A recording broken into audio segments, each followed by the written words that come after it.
നവ്യ നായരെ, നിങ്ങളെ ഓർത്ത് ഞങ്ങളിപ്പോൾ അഭിമാനിക്കുകയാണ്.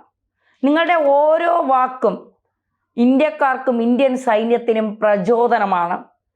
ഓരോ ഇന്ത്യൻ സ്നേഹിയും നിങ്ങളെ കണ്ട് പഠിക്കണമെന്ന് പറയാതിരിക്കാൻ കഴിയില്ല. ഒരു സിനിമാ നടി എന്നതിനപ്പുറം നിങ്ങളൊരു ഇന്ത്യയെ സ്നേഹിക്കുന്ന ഒരു രാജ്യസ്നേഹിയായി മാറിയിരിക്കുന്നു എന്നുള്ളതാണ്. ഇതിന് നിങ്ങൾക്കൊരു ബിഗ് സല്യൂട്ട് നൽകിയില്ല എങ്കിൽ ഞാനും ഒരു യഥാർത്ഥ ഇന്ത്യക്കാരിയാകില്ല എന്ന് തോന്നുന്നു. നിങ്ങളുടെ വാക്കുകൾ അത് കേൾക്കേണ്ടത് തന്നെയാണ് എന്നുള്ളതാണ്. പ്രേക്ഷകർ അതൊന്ന് കേൾക്കുക. നമുക്ക് വേണ്ടി ജീവൻ പണയപ്പെടുത്തി മുന്നിലേക്ക് ഇറങ്ങുന്ന ആ ഇന്ത്യൻ ആർമിക്ക് വേണ്ടി നമുക്ക് ഒരു നിമിഷം പ്രാർത്ഥിക്കണം. കേട്ടല്ലോ, പറയാൻ കാണിച്ച ധൈര്യം, ഉച്ചത്തിൽ വന്ദേ മാതരം എന്ന് വിളിച്ചു പറയാൻ കാണിച്ച ധൈര്യം, ആ ധൈര്യത്തിനാണ് ഞങ്ങൾ നിങ്ങൾക്ക് 100-ൽ 100 മാർക്കും തരുന്നത്.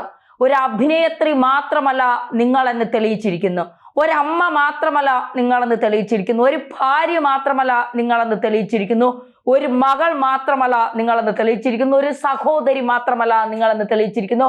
ഒരു യഥാർത്ഥ ഇന്ത്യക്കാരിയാണ് ഞാൻ. ഇവിടുത്തെ സൈനികർ അവർക്കൊപ്പമാണ് ഞങ്ങൾ ഓരോരുത്തരുമെന്ന് വിളിച്ചു പറയാൻ നിങ്ങൾ കാണിച്ച ധൈര്യമുണ്ടല്ലോ, അത് ഹൃദയത്തിൽ തൊട്ട് പറയുകയാണ്. നിങ്ങളെ ഇതുവരെ നിങ്ങളെക്കുറിച്ച് എന്തെങ്കിലും തെറ്റിദ്ധാരണ മനസ്സിലുണ്ടായിരുന്നു എങ്കിൽ അതൊക്കെ ഇപ്പോൾ ഇല്ലാതായിരിക്കുന്നു എന്നുള്ളത് ഹൃദയത്തിൽ തൊട്ട് പറയുന്ന വാക്കുകളാണ്. ഇവിടെയുമുണ്ട് കുറേ എണ്ണം. ഹമാസിന് വേണ്ടിയും പലസ്തീന് വേണ്ടിയും കുരയ്ക്കുന്ന കുറെ നായ്ക്കൾ കേരളത്തിലുമുണ്ട്. ഹമാസിലെ ഗാസയിൽ ഹമാസ് ആക്രമണം നടത്തിയാൽ, അല്ലെങ്കിൽ ഹമാസിന് നേരെ ഇസ്രായേൽ ആക്രമണം നടത്തിയാൽ ഹമാസിന് വേണ്ടി കരഞ്ഞ് പോസ്റ്റ് ഇടുന്ന 1000 എണ്ണം ഇവിടെ കേരളത്തിലുണ്ട്. പലസ്തീനിൽ മരിക്കുന്ന കുഞ്ഞുങ്ങളോ അമ്മമാരോ വൃദ്ധരോ അവർക്ക് ആരുമല്ല, അവരുടെ മരണം അവർക്ക് ഒന്നുമല്ല എന്നുള്ളതാണ്. പലസ്തീന് വേണ്ടി ഇവിടെ കൊടി പിടിക്കും, പലസ്തീന് വേണ്ടി ഹമാസിന് വേണ്ടി ഹമാസിന്റെ നേതാക്കളെയും വലിയ രീതിയിൽ കെട്ടി എഴുന്നള്ളിച്ചുകൊണ്ട് ഇവിടെ പ്രകടനം നടത്തും. വേണമെങ്കിൽ ഹമാസിന് വേണ്ടി ഇവിടെ ക്ഷേത്രം വരെ പണിയാൻ തയ്യാറായി നിൽക്കുന്നുണ്ട് ഇവിടെ ഓരോരുത്തർ. അവിടെയാണ് നിങ്ങൾ വേറിട്ട് നിൽക്കുന്നത്. നിങ്ങളെ ഓർത്ത് ഇപ്പോൾ ഞങ്ങൾക്ക് ഓരോ ഇന്ത്യക്കാർക്കും അഭിമാനമുണ്ട്, ഓരോ മലയാളിക്കും അഭിമാനമുണ്ട്. കാരണം നിങ്ങൾ കാണിച്ച ധൈര്യം. സിനിമയിലെ ഏതെങ്കിലും ഒരെണ്ണത്തിന് ഇത്രത്തോളം ചങ്കുറപ്പോടെ ഇന്ത്യയോടൊപ്പം ഞങ്ങൾ നിൽക്കുന്നു. ഇന്ത്യയുടെ സൈനികരുടെ വികാരങ്ങളും വിചാരങ്ങളും നിങ്ങൾ മനസ്സിലാക്കണം. നമുക്ക് വേണ്ടി ഉറക്കമൊഴിച്ച് നമുക്ക് വേണ്ടി അതിർത്തി കാക്കുന്നവരാണ് ഓരോ പട്ടാളക്കാരും എന്ന് വിളിച്ചു പറയാൻ നിങ്ങൾ കാണിച്ച ധൈര്യമുണ്ടല്ലോ, അതാണ് ഇവിടത്തെ ചില രണ്ട് വള്ളത്തിൽ കാല് ചവിട്ടുന്ന കുറെ എണ്ണത്തിന് ഇല്ലാതെ പോയത് എന്നുള്ളതാണ്. നമുക്ക് വേണ്ടി ജീവൻ പണയപ്പെടുത്തി മുന്നിലേക്ക് ഇറങ്ങുന്ന ആ ഇന്ത്യൻ ആർമിക്ക് വേണ്ടി നമുക്ക് ഒരു നിമിഷം പ്രാർത്ഥിക്കണം. എന്തായാലും ഈ കേരളത്തിലുള്ള സിനിമാ പ്രേമികൾ അല്ലെങ്കിൽ സിനിമയിൽ ജോലി ചെയ്യുന്നവർ, പഹൽഗാമിന് വേണ്ടി ഞങ്ങൾ ആദരാഞ്ജലികൾ അർപ്പിക്കുന്നു, അനുശോചനം രേഖപ്പെടുത്തുന്നു, ഖേദം രേഖപ്പെടുത്തുന്നു എന്ന് പറയുന്ന ഒരു കൂട്ടർ ഒരു ഭാഗത്ത്, മറുഭാഗത്ത് ഇന്ത്യയിൽ ഇരുന്നു കൊണ്ട് പാകിസ്ഥാനിലെ ഭീകരരെ നമ്മൾ ഇങ്ങനെ ചെയ്യണമോ, പാകിസ്ഥാനെ നമ്മൾ വേദനിപ്പിക്കണമോ, പാകിസ്ഥാനെ നുള്ളി നോവിക്കണമോ, അവിടെയും ജനങ്ങളില്ലേ, നമ്മുടെ 10 പേരെ കൊന്നതിനെ നമ്മൾ അവരുടെ 10 പേരെ കൊന്നാൽ നമ്മുടെ പ്രശ്നം തീരുമോ? എനിക്കും പാകിസ്ഥാനിൽ ഫ്രണ്ട്സ് ഉണ്ട്, എനിക്കും പാകിസ്ഥാനിൽ ക്യൂട്ടായി കാണാൻ ഭംഗിയുള്ള ചന്തമുള്ള നല്ല സ്വഭാവമുള്ള ഫ്രണ്ട്സ് ഉണ്ട്, അവരൊക്കെ ഞങ്ങളോട് സംസാരിക്കാറുണ്ട്. അതുകൊണ്ട് പാകിസ്ഥാനിലുള്ള എല്ലാവരും നല്ലതാണ്, അതുകൊണ്ട് ഭീകരർ അതിലേറെ നല്ലതാണ്, അതുകൊണ്ട് അവരെ ഉപദ്രവിക്കാമോ, അവരെ ഇങ്ങനെ ബുദ്ധിമുട്ടിക്കാമോ, അവരിങ്ങോട്ടേക്ക് പ്രകോപനം നടത്തുമ്പോൾ ഇന്ത്യൻ സൈന്യം കൈകെട്ടി നോക്കി നിൽക്കണം, അവരുടെ മിസൈലുകളൊക്കെ ഇന്ത്യയിലേക്ക് വന്ന് പതിച്ച് ഇന്ത്യയിലെ ജനങ്ങൾക്ക് സുരക്ഷിതമില്ലാതായി അവരുടെ ജീവനുകൾ അപകടത്തിലാകണം. ഇതൊക്കെയാണ് കുറെ എണ്ണത്തിന്റെ മനസ്സിലിരിക്കുന്ന ചിന്താഗതി, വൃത്തികെട്ട ചിന്താഗതി എന്ന് പറയുന്നത്.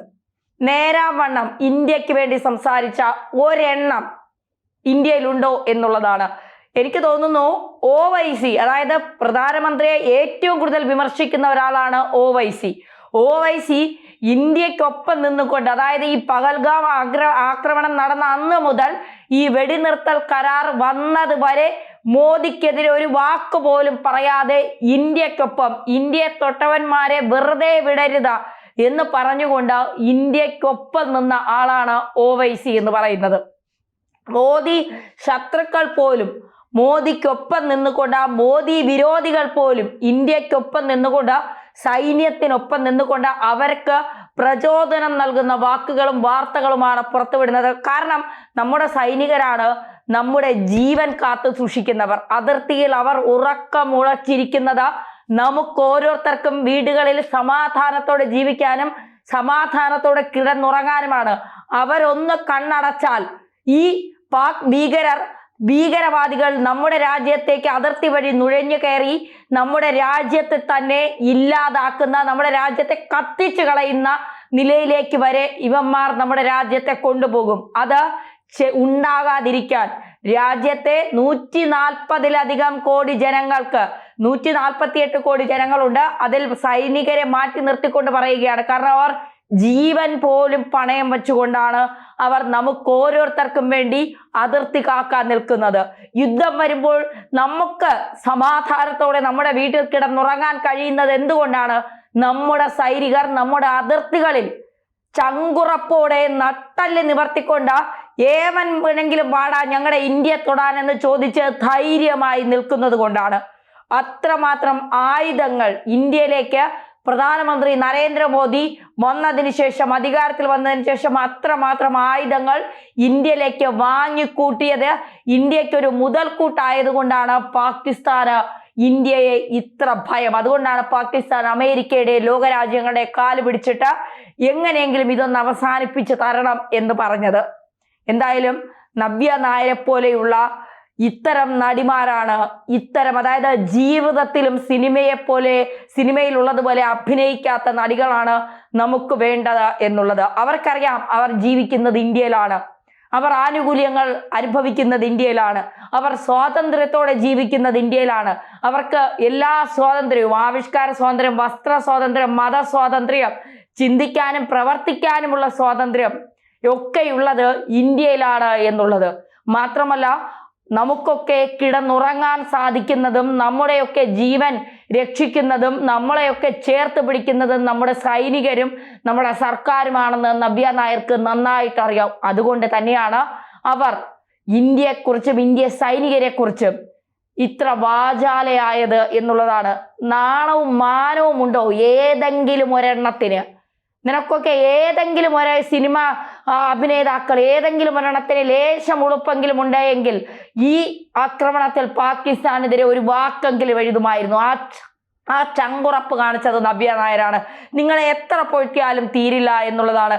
ഇന്ത്യക്കൊപ്പം നിൽക്കുന്ന നിങ്ങളെപ്പോലുള്ളവരാണ് ഇന്ത്യയുടെ മുതൽക്കൂട്ട് എന്ന് പറയാതിരിക്കാൻ കഴിയില്ല. ഒരിക്കൽ കൂടി നവ്യ നായർ നിങ്ങൾക്കൊരു ബിഗ് സല്യൂട്ട് നൽകുകയാണ്.